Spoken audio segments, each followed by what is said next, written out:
Welcome back to the Rhode Show. This morning in the buzz, say it ain't snow. Another storm hitting us today. And we're still going to be seeing a wintry mix into the day tomorrow from this monster of a storm. You know, all morning long, the plows have been out in full force, and they're going to be out there for the next couple of days. Everyone's preparing to settle in as much as they can. We got to wondering, how do you prepare to hunker down for a winter storm? There's the old saying that you better run out to get your bread and milk, but what do you really run out to get as the snow starts to approach? I mean, what could you not go without for a couple days?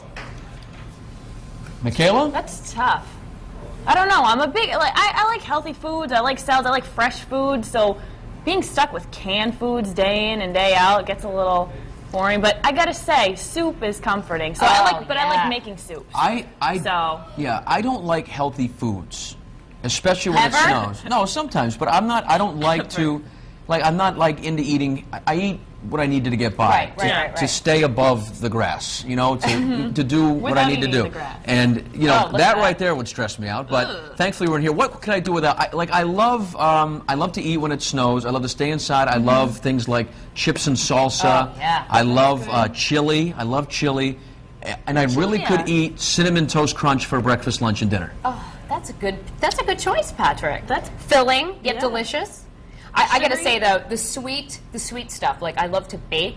So like, not that I necessarily run out for it, but I want to make sure I have it in the house. You know, like I used to bake with brownies, cookies, frosting out of the can, right? I think just having the oven on and the heat from the oven also helps too. So why not bake? I just find myself eating more when it snows. There's no science behind it, but when I seem to be like, you know what, who cares how much weight I gain or whatever, I'm just going to eat. Cookies, you know, for some reason we always seem to have, you know, like Hershey's Kisses or little Snickers bars all over the house. In the fridge, cold. Gone. I ate a whole pint, is it? Of ice cream. Of ice cream? Yeah. The fudge, it's got the fudge brownie in it with the chocolate ice cream and the chocolate syrup. Is it the Ben & Jerry's one? No, it wasn't that one, but it was. Oh, chocolate fudge brownie. Is it? Maybe, yeah. I ate you just explain it. I ate one bowl, okay? Yeah. And then you know when you like the ultimate party foul? You go to the freezer, you take out the carton of ice cream, and you have enough for yourself, and then you leave like just a little sliver, a little corner. Yeah, it's clearly not enough. It's clearly not enough for the next person. And you know when you go in and you pick it up, you're like, oh, even before you open it, you know that angry. somebody's done that.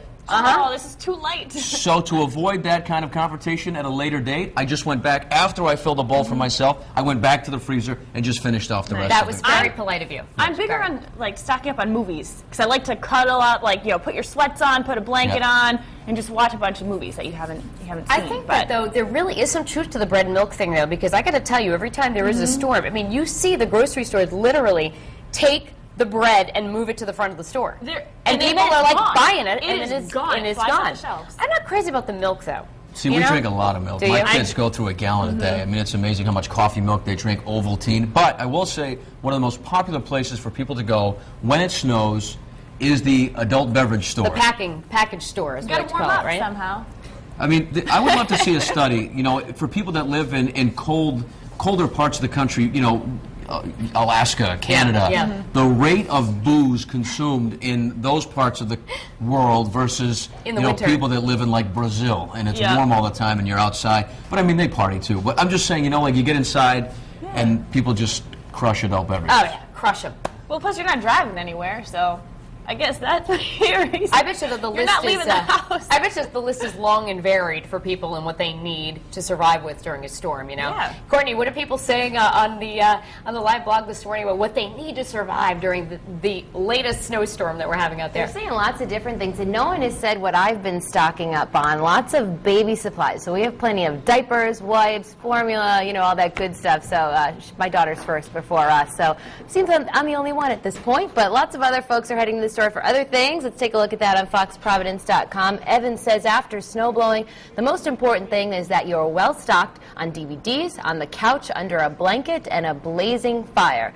And Darren S. says, I always take the kids out, we take some pics, and come home and have hot chocolate or tea for me, is what she said. Here's our poll right underneath the live blog on our homepage. While preparing for a snowstorm, which items are a must-have in your house? A, plenty of groceries, B, salt and shovels, C, movies to watch, or D, flashlights, batteries, generators.